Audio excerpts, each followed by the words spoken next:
हाल ही में चीन के शैनझोउ 20 मिशन में एक अंतरिक्ष मलबे ने कैप्सूल की खिड़की में दरार डाल दी, जिससे क्रू को दूसरा कैप्सूल इस्तेमाल करना पड़ा।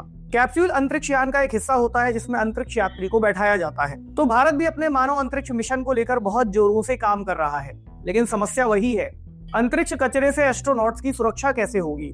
तो पहले समझते हैं कि अंतरिक्ष कचरा क्या है। सरल शब्दों में यह दो तरह का होता है।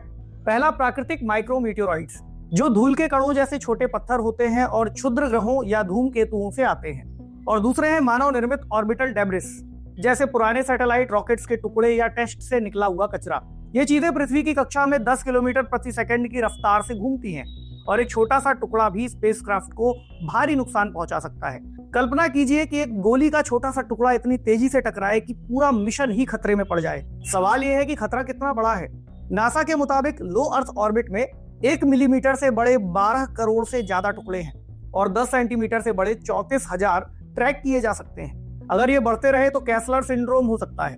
इसका मतलब टक्करों से एक चेन रिएक्शन शुरू होगा और अंतरिक्ष यात्रा असंभव हो जाएगी।